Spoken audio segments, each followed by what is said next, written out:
Hi guys, today we'll talk about a university student who went home from the library and then vanished. From the start, the investigation had many strange and shocking details, which led to a change in state law. But the truth stayed hidden for decades, and it wasn't until 2024 that the case was finally solved. Tara Baker was born on January 20th, 1977, in East Point, Georgia.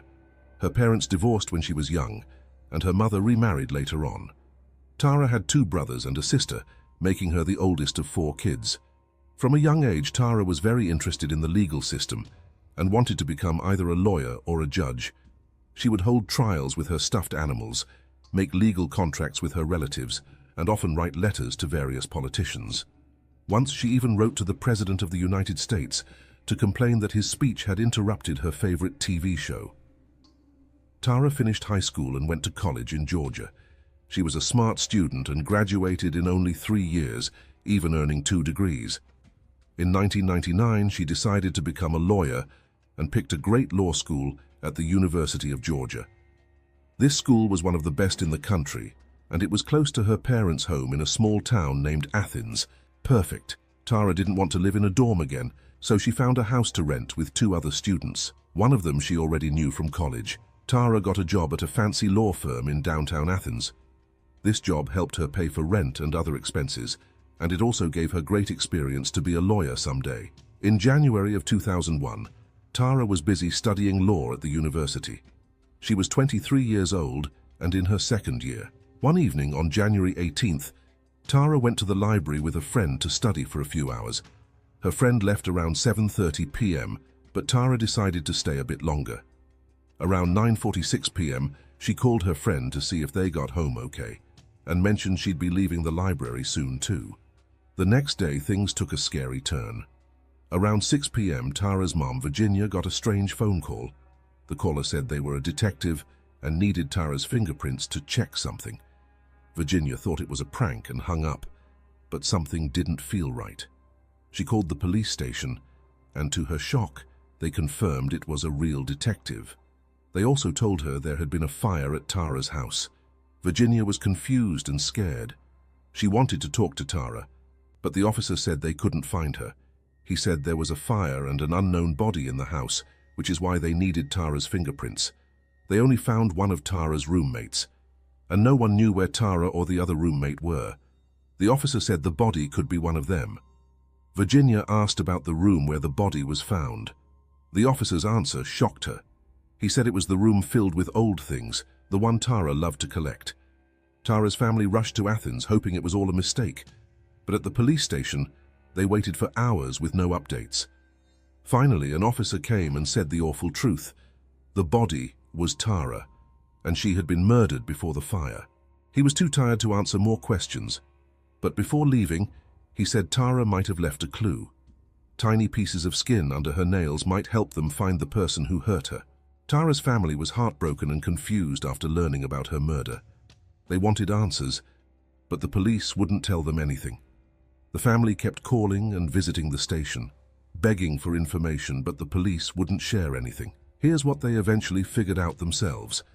Around 11 a.m. on January 19th, firefighters found a body at Tara's apartment after putting out a fire. The body was Tara, and the police believed she'd been strangled and stabbed before the fire was set, possibly to cover up the crime.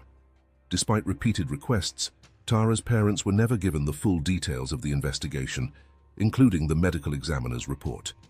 Tara's family learned that the fire might have destroyed some evidence. This isn't surprising because firefighters put out flames first and might not know about a crime. The family also found out the police probably didn't block off the house after finding the body. This means anyone could have messed with the scene, making it harder to solve the crime. As they learned more, Tara's family got frustrated. The police wouldn't tell them much and weren't very nice. The family even tried recording conversations and complaining, but it didn't help. Determined to find answers, they hired a special investigator to look into the case, but the police only agreed to show him evidence if he promised not to tell anyone else, not even Tara's family. This made the family feel even more shut out. The family couldn't get Tara's death certificate for 10 years. Even after writing to the governor, it only said bad injuries and not how she died. Still, The police kept looking into it, even though they did some things that seemed strange. We'll talk about that later. Firefighters put out the fire at Tara's place and found her body. The police thought it was murder and searched for clues, but the fire and water messed up the scene a lot. The family later learned the police never checked some things that survived the fire for fingerprints. The police figured out Tara's laptop was missing, which was weird because it was a big clunky thing for 2001, and nothing else valuable seemed to be taken. This made them doubt the idea that someone tried to rob her and it went wrong. There weren't any signs of someone breaking in, so the police thought Tara might have known her killer and let them in. But the fire, and how the firefighters put it out, made the scene so messed up it was hard to be sure. Tara was alone since her roommates were out of town. Figuring out when she died was difficult, so doctors guessed it was between 10 p.m. when she left the library and 11 a.m. when neighbors called the fire department. It probably happened closer to morning because the fire wasn't that big yet. Police also found people who saw a white man in his middle age running down the street that morning. He only had a t-shirt and jeans on, which was strange because it was winter. They soon learned about a call to Tara's university a few days before the murder. The university had a number for getting student info, like phone numbers. This number was used by students and teachers. A man who sounded very drunk called and asked for Tara Baker's number. It took him 8 tries to write it down correctly. This seemed suspicious, but they never found out who the man was. Tara had a boyfriend at the time, and the police immediately suspected him. He had an alibi that checked out, but they still considered him a suspect. Even though they confirmed his alibi, they kept treating him badly. They would call him and his parents late at night, asking him to come to a police station in another city for more tests, questions, or a lie detector test. It's important to note that Tara's boyfriend had to identify her. He lived in another city and came to Athens as soon as he heard about the fire. Even though Tara's parents were already there, the police asked her boyfriend to confirm her identity. They took him to the house but didn't let him inside. Instead, a police officer went in, took a picture of the body, and showed it to him on a camera screen. He was shocked and couldn't be sure if it was Tara. He mentioned that he had given her earrings, and if he saw them, he could be certain. The officer went back inside, took the earrings off the body, and showed them to him. Only then did the boyfriend confirm they belonged to Tara. The police then focused on another person, a student who went to the same classes as Tara and had a bad reputation. Some female students came forward saying he asked them out on dates repeatedly and didn't accept no for an answer. He had also asked Tara out many times, even though she told him she had a boyfriend. Some girls mentioned feeling scared and uncomfortable because of his creepy behavior. Detectives investigated him, but they didn't find any evidence linking him to the crime. They even asked Tara's friends to watch him, which was controversial, but it didn't lead to anything. Another person of interest was an attorney who worked at the same company as Tara. Investigators learned from her colleagues that shortly before the murder, this man started acting oddly at work. There was a tight-knit group of co-workers who often socialized outside of the office. Suddenly, the attorney withdrew from this group.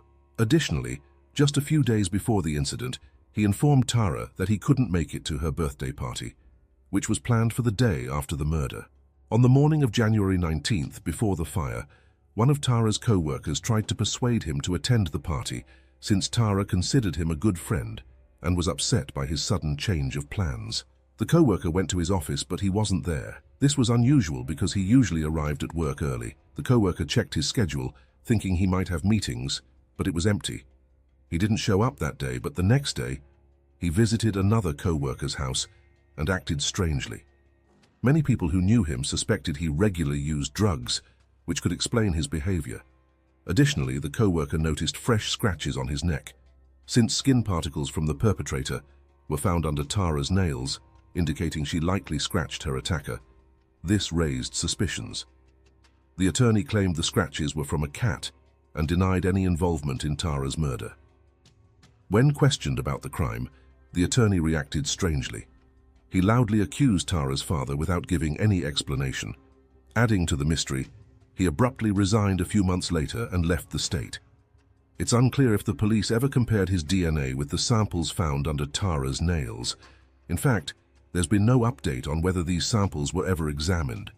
Like with other aspects of the investigation, detectives kept this information under wraps, not sharing anything with Tara's family. Later, it was discovered that the attorney was secretly dating two female co-workers despite being married. This could explain his erratic behavior and unexplained absences from work. Both women believed he was using drugs. However, the police found no evidence linking him to the murder and eventually ruled him out as a suspect. The investigation also looked into employees of the maintenance company associated with Tara's rented house. They had spare keys, which might explain the lack of forced entry signs. But this avenue led nowhere. Since then, there's been little progress in the case. The police continued searching for new suspects and witnesses while keeping most details secret, fearing it could hinder their efforts. They received several potential leads over time, including sightings of an African-American man near Tara's house before the fire and blood on a classmate's notebook after the murder. However, these leads didn't pan out. Tara's parents raised a reward of $277,000 for any helpful information. Despite changes in the detective team over the years, there were no breakthroughs. The lack of evidence, coupled with damage from the fire and firefighter actions, hampered the investigation. In 2020, a podcast surfaced shedding light on Tara's case, 19 years after her murder. Featuring Tara's family and others involved, the podcast gathered all available information, reigniting interest. The police department took notice, leading to better communication between new detectives and Tara's family. Despite this, there was no progress. The podcast dedicated episodes to Tara for 2 years, significantly impacting the case. It played a role in Georgia's government proposing a bill to address unsolved cases. Named after Tara and another victim, 18-year-old Rhonda Coleman was found dead in 1990, whose murder also went unsolved. The Coleman-Baker Bill aimed to reduce such cases. Though unrelated, Rhonda's case was included, honoring both victims. In 2023, the Coleman-Baker Bill passed unanimously, signed by the Georgia governor in Athens, in the presence of both victims' families. The law aimed to create an unsolved cases unit within the Georgia Bureau of Investigation, giving victims' families the right to request case reviews and evidence re-examinations. Immediately after its signing, the unit focused on Tara's case. Detectives utilized modern DNA tools to re-examine evidence for several months until May 13, 2024, when they announced the arrest of the perpetrator, 48-year-old Edric F.A. During the press conference, investigators didn't reveal how they identified F.A., citing ongoing legal proceedings. F.A. faced charges, including assaulting the victim, with his DNA potentially matching samples from Tara's body. Traces of the assailant's skin under Tara's nails may have provided crucial DNA evidence. F.A.'s extensive criminal record suggests he should have been in the FBI database for years. At 25, living in the same city as Tara at the time of her murder, police found no evidence of a prior connection between F.A. and Tara, suggesting he may have broken into her home or gained entry under false pretenses. Detectives disclosed that F.A. had never been a suspect until shortly before his arrest, thanks to advanced DNA analysis techniques. F.A. is currently in custody awaiting trial, and details of the evidence against him will emerge during the legal proceedings. His bail was denied, indicating the strength of the DNA evidence obtained by detectives. With no doubt in F.A.'s culpability, Tara's case is officially closed. After 23 years of seeking answers, Tara's family expresses gratitude to the new team of detectives for bringing closure to the case. While Tara's case has found resolution, Rhonda Coleman's remains unsolved. However, her family can now hold on to hope that detectives may uncover new evidence and hold the perpetrator accountable, similar to Tara's case. Share your thoughts on this story in the comments section, and don't forget to press the like button if you enjoyed my video. Thank you for watching.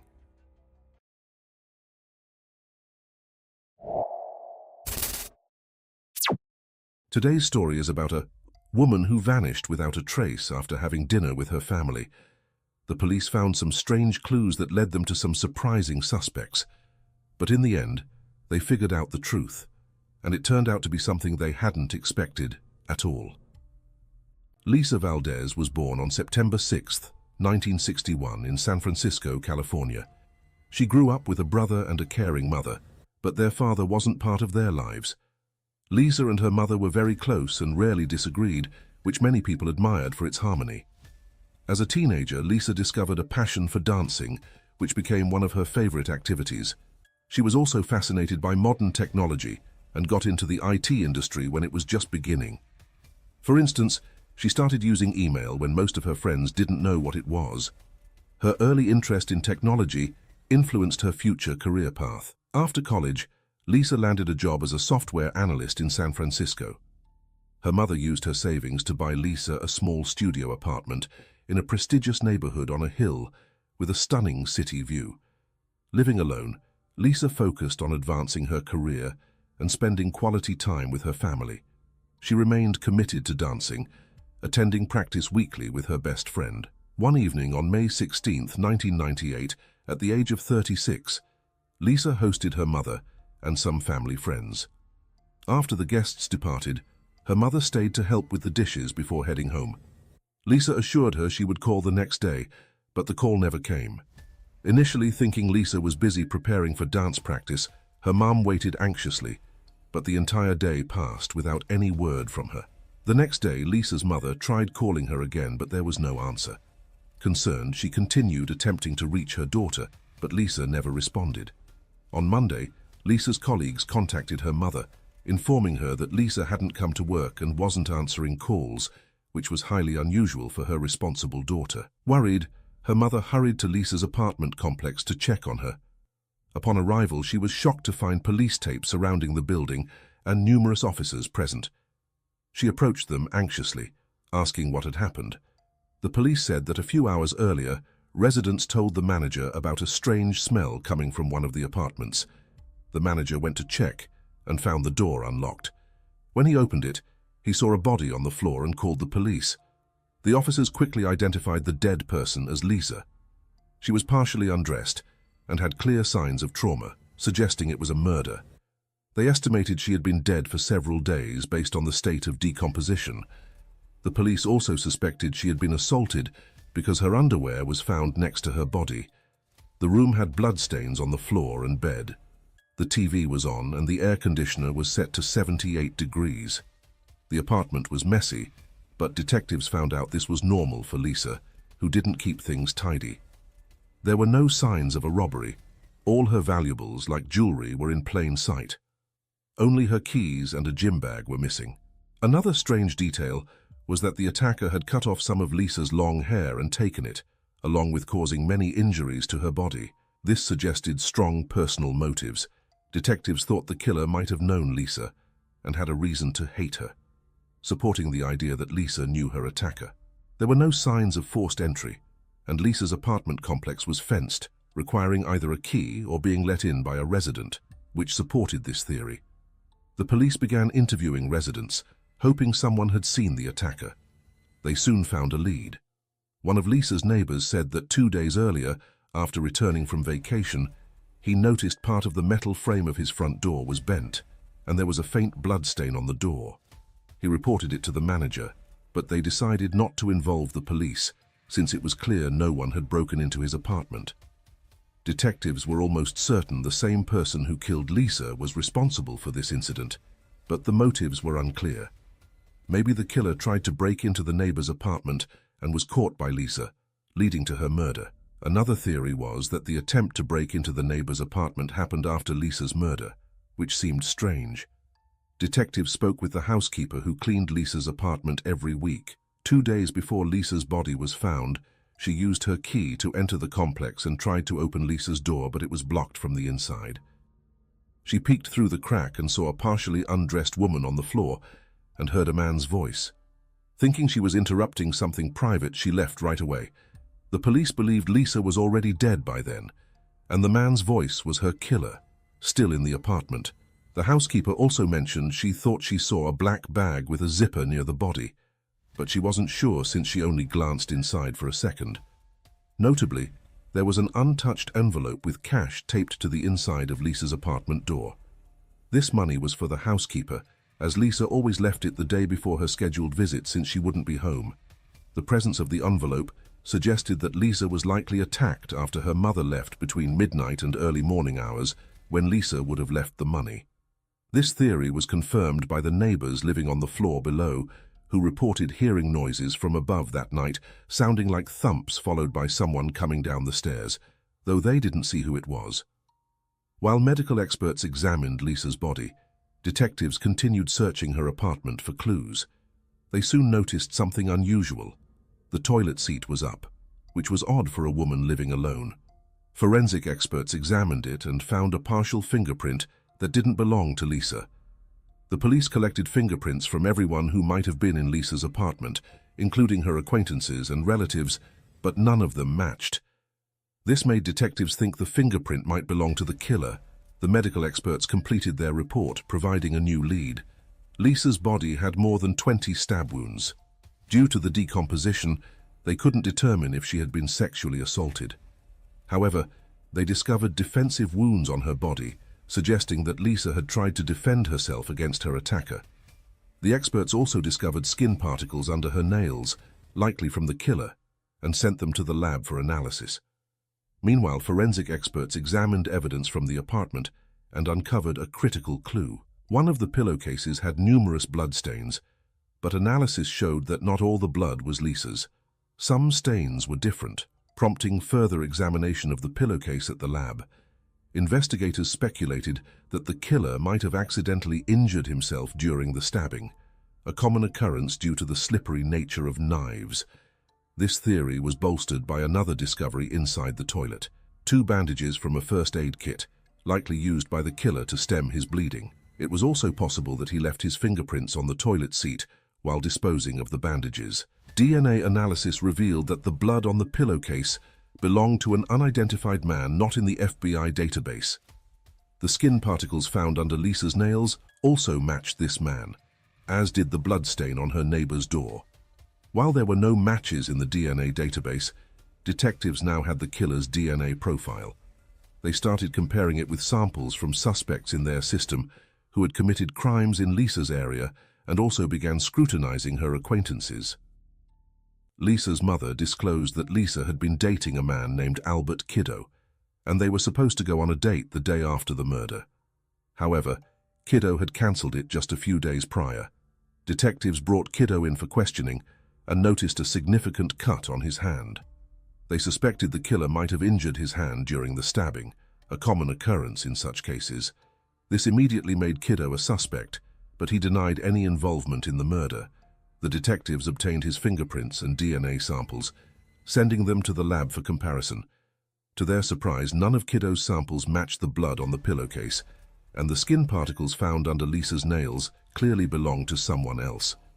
Investigators persisted in their search for other potential suspects and turned their attention to listening to the messages on Lisa's answering machine from the days before the murder. They compiled a list of 40 callers, but one peculiar message caught their attention. Just a few hours before the murder, while Lisa still had guests at her home, a man called her but she didn't pick up. Instead, he left a rather unusual message. "You know how it goes, Takita. Hey Lisa, are you home?" The police played this message for Lisa's friend, who immediately recognized the voice as belonging to a colleague of Lisa's named Albert Robinson. He had often expressed romantic feelings for Lisa, despite her lack of interest in a relationship with him. They continued to interact at work and among mutual acquaintances, with Lisa considering him a friend. Several days after the murder, during the victim's family's memorial service, something else happened. Robinson showed up and delivered a speech that puzzled everyone present. He claimed that he and Lisa were deeply in love, planning to marry and start a family together. Lisa's friends and her mother affirmed that Robinson's claims were entirely false. They recalled Lisa mentioning Robinson's romantic interest in her, but she had no feelings for him in return. Lisa's mother emphasized their close relationship, stating that Lisa wouldn't keep such plans secret from her. Robinson was brought in for questioning, where he denied any involvement in the murder. He professed his love for Lisa and insisted he would never harm her. However, he declined to provide his DNA sample and fingerprints to the police. These actions solidified Robinson as the primary suspect, prompting detectives to continue their search for new leads. If Robinson was indeed obsessed with Lisa, Despite her lack of reciprocal feelings, it could have motivated him to commit such a heinous act. The brutal nature of the crime strongly indicated personal motives, and the fact that the killer had taken some of her hair could be linked to his obsession. Detectives eventually obtained a search warrant for Robinson's house, where they discovered something highly unusual: numerous photos of Lisa scattered throughout, reinforcing Robinson's fixation on her. However, Robinson maintained his innocence regarding the murder. He cooperated by providing his fingerprints and DNA sample. Detectives were convinced he might be the killer, but they were shocked when the lab results revealed no match with the samples found at the victim's apartment. Consequently, Robinson was cleared as a suspect, and the police resumed their search for new leads. Despite their efforts, the detectives constantly encountered dead ends, and the case remained unsolved for years. Investigators continued to seek updates on comparing the killer's DNA sample and fingerprints with databases, hoping he would surface in connection with other crimes, but it never occurred. Initially, police found it perplexing that someone capable of such a brutal crime wasn't in the databases, suspecting it wasn't his first serious offense. Over the years that followed, police persistently checked for matches in the databases, but they consistently found no leads. Lisa's mother appeared in multiple television interviews, appealing for anyone with information to come forward. Despite her efforts and the ongoing publicity, detectives struggled to uncover any new leads in the case. In 2010, detectives discovered that the FBI had begun using a new DNA technology to compare suspect samples with individuals in the database, aiming to identify their relatives. Unlike genetic genealogy, which would emerge several years later, this method was limited to close relatives. For instance, experts could identify the father or a brother of the DNA owner in the database. With no other leads to pursue, police requested such a comparison in 2011 and began awaiting the results. On September 2nd, the lead detective received a call from the FBI with both good and bad news. They informed him that they wouldn't need to perform the comparison with possible relatives in the database, but the reason was unexpected. Before proceeding with such comparisons, experts always retested the suspect's DNA sample. This time, 13 years after the murder, it returned as a perfect match. The DNA from the blood and skin particles found under Lisa's nails matched a sample from a 52-year-old man named Anthony Hughes, who had recently been added to the FBI database. The man had a long history of criminal activity spanning decades, yet none of his previous offenses required his DNA to be entered into the FBI database. Changes in California law mandated that all criminals provide DNA samples, leading to Anthony's sample being added to the database following his arrest for a minor shoplifting incident. His fingerprints were also entered into the databases, and they matched the fingerprint found on the toilet seat in Lisa's apartment.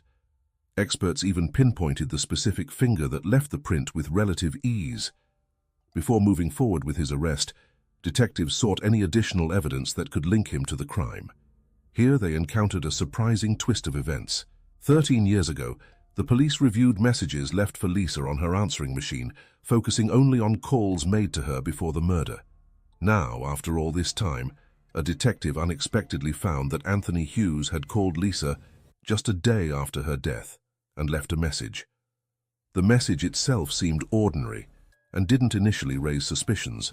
However, had the police investigated Anthony at that time, they would have uncovered not only his extensive criminal record, but also something more significant. Upon reviewing Lisa's belongings, detectives inspected her address book and discovered Anthony's phone number, confirming that the victim knew him. After speaking with Lisa's friends, the police discovered that she had dated Anthony for a period during high school. With this information in hand, detectives now had everything they needed to question Anthony.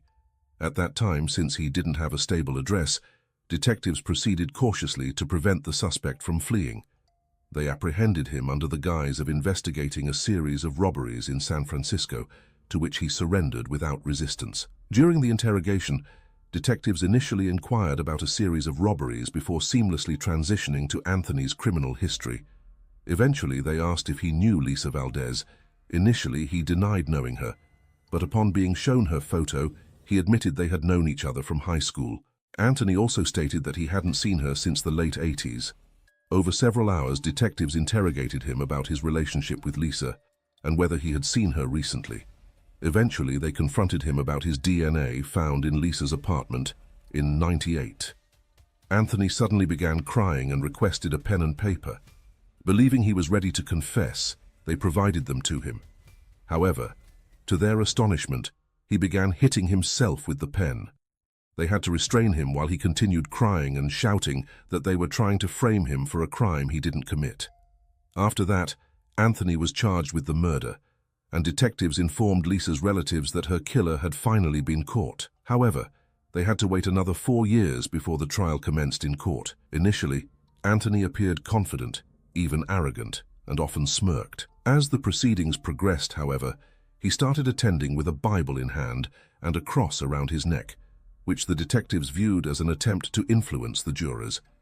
His lawyer argued vehemently that Anthony couldn't have physically committed the murder. It was disclosed that he had been diagnosed with a condition 5 years prior that significantly weakened his muscles, making repetitive movements extremely challenging.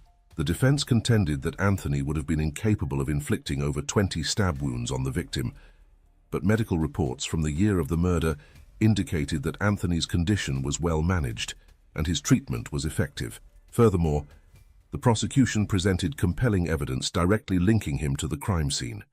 His skin was found under Lisa's nails, his blood on a pillowcase, and his fingerprint on the toilet seat. Despite this mounting evidence, Anthony persisted in claiming that he hadn't seen Lisa since the late '80s. The prosecution put forth a theory that Anthony contacted Lisa and visited her home, where he attempted to initiate intimacy with her. When she rejected his advances, they argued that he flew into a rage and murdered her, cutting off a portion of her hair and taking it with him before leaving the scene. Ultimately, the jury unanimously found him guilty of first-degree murder. However, convicting him of sexual assault posed a challenge for the prosecution. They believed Anthony had assaulted the victim, but due to the advanced decomposition, there was no direct evidence to confirm it. The situation became more complex when, prior to sentencing, Anthony contested the assault charges, claiming that the 133-year delay in bringing them violated his constitutional rights. As a result, the primary charge was reduced from first-degree murder to second-degree murder, leading to a less severe sentence. Anthony ultimately received a life sentence with the possibility of parole after 16 years in 2031, when he would be 72 years old. Since then, Anthony has been serving his sentence in prison and maintains his innocence. Lisa's relatives hope that his parole request will be denied, which seems likely. Refusal to acknowledge guilt is often viewed by the parole board as a lack of remorse, which can lead to the determination that the offender is not suitable for release. Please share your thoughts on this story in the comments section, and if you found it enjoyable, don't forget to hit the like button. Thank you for watching.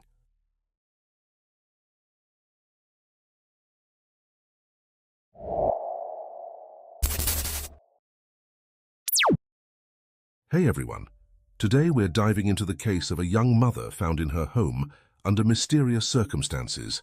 Right from the start of the investigation, the police uncovered unsettling and eerie clues. Detectives encountered numerous unexpected and strange turns, but ultimately they cracked the case. Kathy Martin was born on October 2nd, 1959 in Houston, Texas. She grew up in a loving family and was particularly close to her sister. During high school, Kathy met Mike, whom she later married. They made their home in a quiet suburb of Houston. Shortly after their wedding, they welcomed a daughter, followed by a son in early 1987, when Kathy was 27 years old. After their second child was born, Kathy dedicated herself to caring for their children at home. Her husband, Mike, worked at a small sign factory owned by Kathy's father, providing financial stability for the family. Kathy's parents also contributed financially, allowing her to focus entirely on raising their children. On March 3, 1987, Kathy was at home with their children as usual, while Mike finished his shift at work. Later, he went to meet friends at a bar and tried calling Kathy from a payphone, but she didn't answer. This was unusual since Kathy seldom left the house even briefly. Mike continued calling several times without any response. Concerned, he contacted their neighbor, Tim, asking him to check on Kathy. Tim went to their house and knocked on the door, but received no answer. Peering through the living room window, he noticed the TV was on and persisted with knocking, but still received no response. Concerned that something might have happened to Kathy, Tim refrained from returning home to call Mike or the police. Instead, he got into his car and drove around town searching for patrol officers. After a short drive, he spotted a police car and briefed the officers on the situation, requesting them to check on Kathy.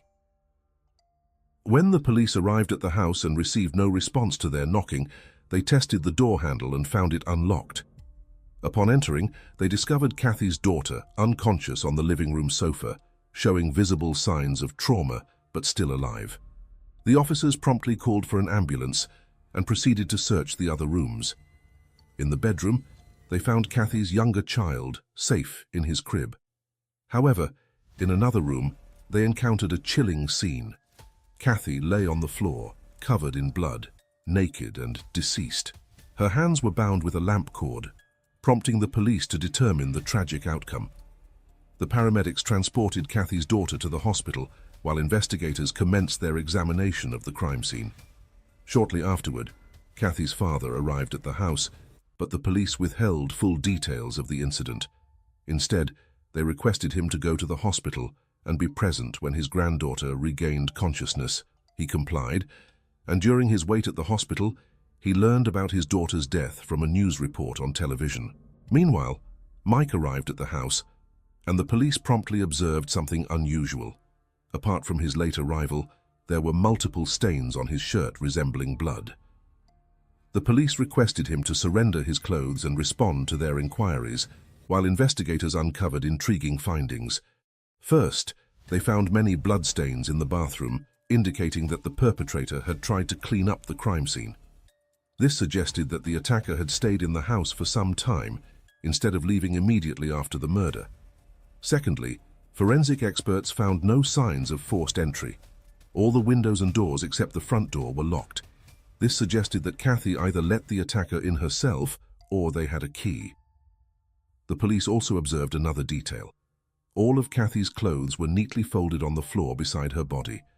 This not only raised the possibility of sexual assault, but also struck investigators as peculiar, suggesting the attacker had meticulously folded her clothes. Detectives theorized that the assailant may have threatened harm to her children if she resisted or made noise. Kathy might have complied out of fear for her children's safety, only to be tragically killed afterward. Meanwhile, doctors fought to save Kathy's daughter's life. They found that she had been severely beaten, likely with bare hands. After hours in the hospital, she slipped into a coma with low chances of survival. Medical professionals examined Kathy's body and found she had suffered 16 stab wounds, mostly in the abdomen. They also confirmed she had been sexually assaulted and collected biological evidence from the perpetrator.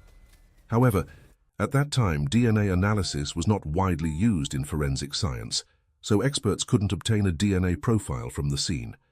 The best they could do was determine the perpetrator's blood type, so the biological material was sent to a lab early in the investigation.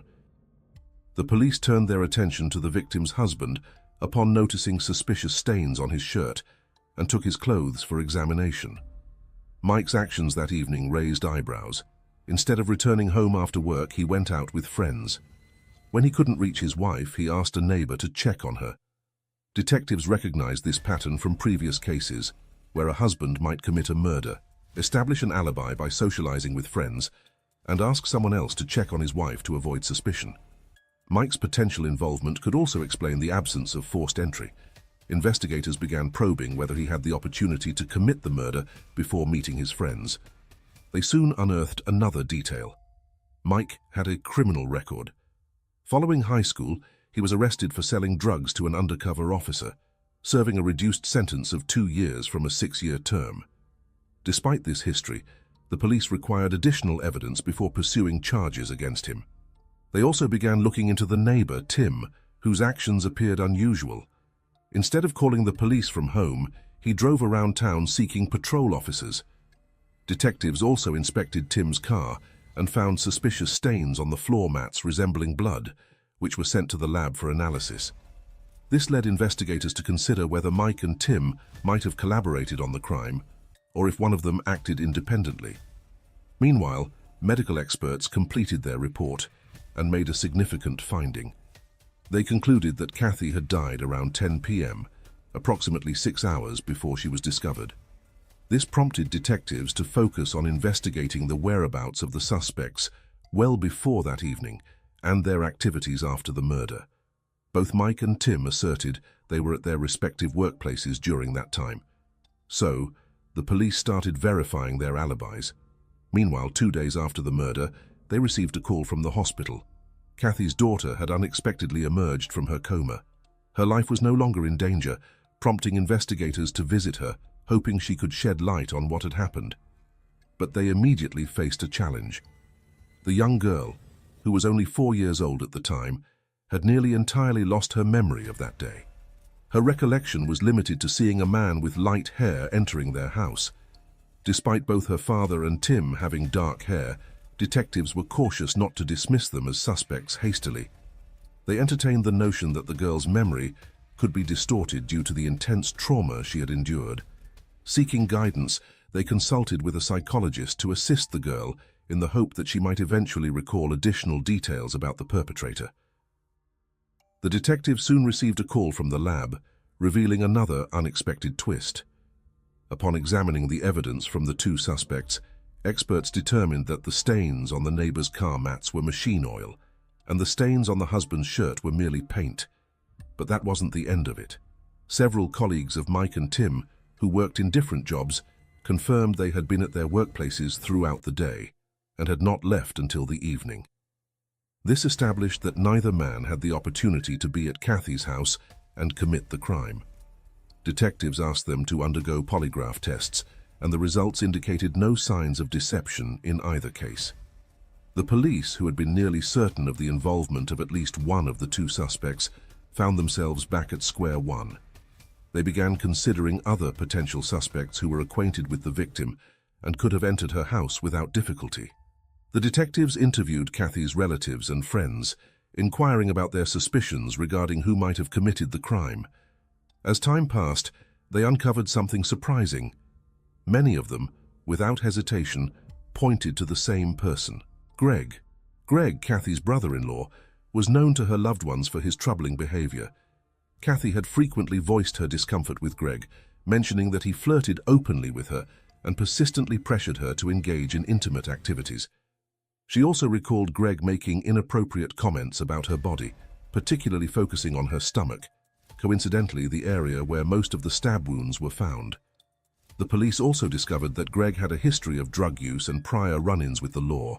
Detectives turned their attention towards him, quickly uncovering their first promising lead. Forensic experts identified a fingerprint in Kathy's house that matched Greg's, along with a hair resembling his. However, a significant challenge arose.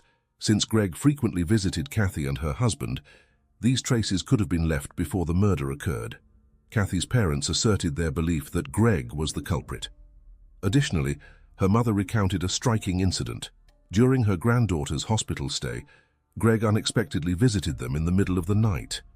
The girl reacted fearfully upon seeing him, prompting her grandmother to inquire if he was the same man who had visited their house. Despite the encounter, the girl remained unable to recall any details. After hearing all the information, detectives brought Greg in for questioning. He denied any involvement in the murder, stating he was with a friend at the time who also had a lengthy criminal record. During the interrogation, Greg abruptly left to extend his parking time in the lot, but he never returned to the station. His wife, Kathy's sister, recalled that on the day of the murder, Greg dropped her off at work around 10:30 in the morning and picked her up at 2:30 p.m. This 4-hour window coincided with the time of the murder, potentially providing him with the opportunity to commit the crime against Kathy. Despite all this, the police lacked substantial evidence that could definitively prove Greg's involvement. As a last resort, they decided to analyze the semen sample taken from the victim's body. However, at that time, experts could only determine the blood type of the semen donor. The test required a large sample, and after conducting it, very little biological material would remain for further examination. Nonetheless, detectives proceeded with the test, and they found that the blood type of the semen matched Greg's blood type. However, this result alone didn't prove his guilt, so investigators were unable to arrest him. They continued to search for additional evidence, but struggled to establish Greg's involvement definitively. Eventually, the investigation reached a dead end. Kathy's family was convinced that Greg was the killer, but without conclusive evidence, they couldn't take further action. Shelley, Kathy's sister, refused to believe her husband was guilty and continued to live with him in the years that followed. Detectives periodically revisited the case, hoping for new leads.